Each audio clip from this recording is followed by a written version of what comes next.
Bismillahirrahmanirrahim. Assalamualaikum warahmatullahi wabarakatuh.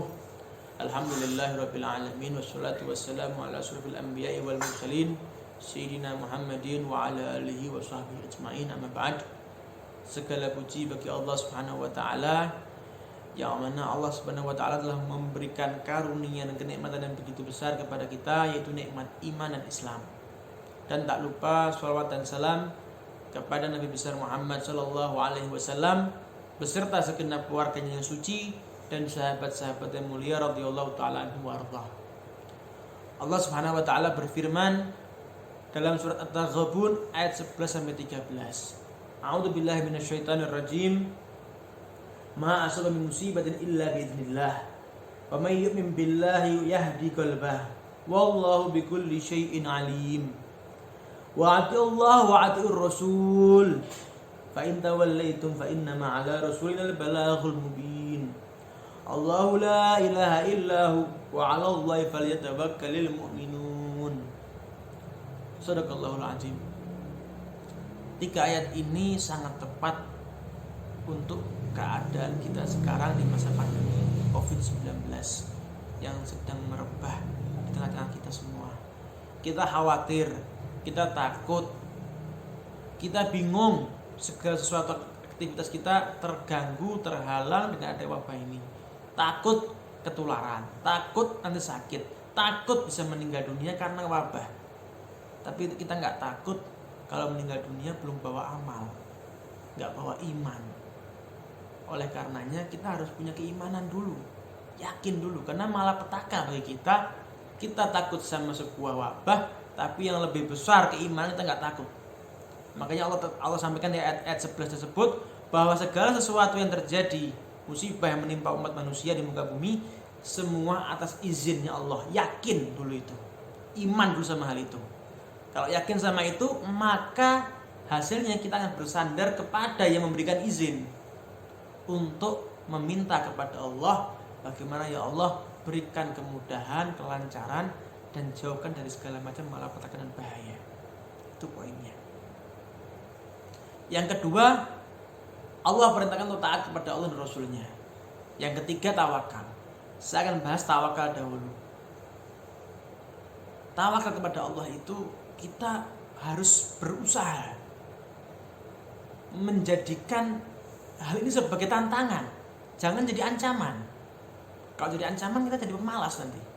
Jadikan keadaan pandemi tantangan untuk kita bagaimana bisa tetap menjalani aktivitas baik dunia maupun akhirat, ibadah kita, pekerjaan kita, muamalah kita, komunikasi, silaturahmi dan sebagainya dengan aman. Bagaimana teknisnya? Kita punya pemerintah, punya aturan yang jelas, jalankan protokol kesehatan dan sebagainya, ya kan? Jalankan itu. Tapi jangan bersandar bahwa kalau sedang protokol kesehatan kita pasti aman. Tidak.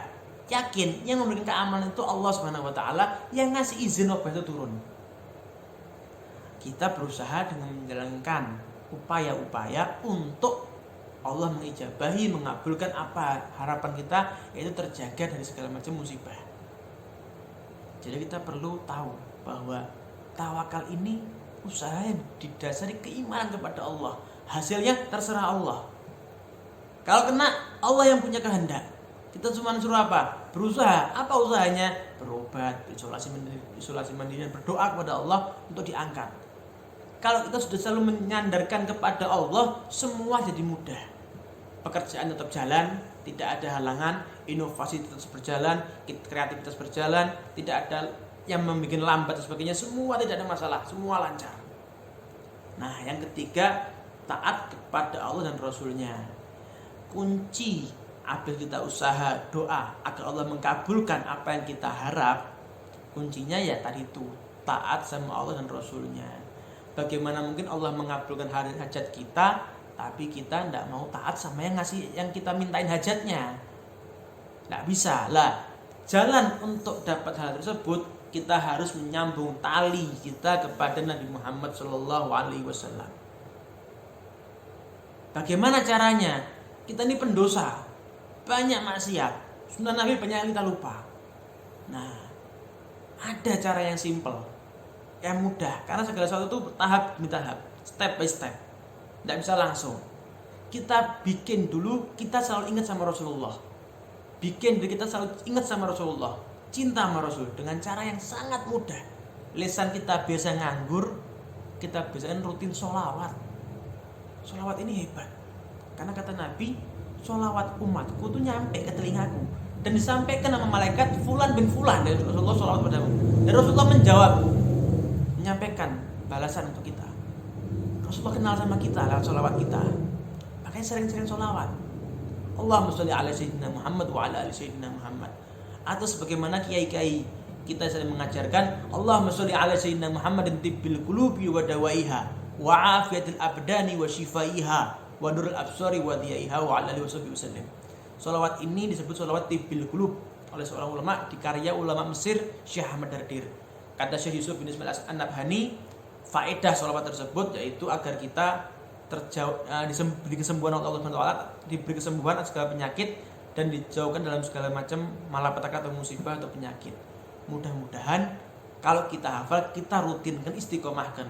Enggak hafal, sholawat apapun yang kita hafal, seminimal-minimal Allahumma sholli ala sayyidina Muhammad wa ala ali sayyidina Muhammad, kita lantunkan terus di lisan dan hati kita dengan mengharap balasan kebaikan dari Allah Subhanahu wa taala, karena beliau Allah Subhanahu wa taala lah yang Maha memberikan karunia dan nikmat kepada kita semua, dan Allah Subhanahu wa taala yang Maha menjaga kita semua dari segala macam malapetaka.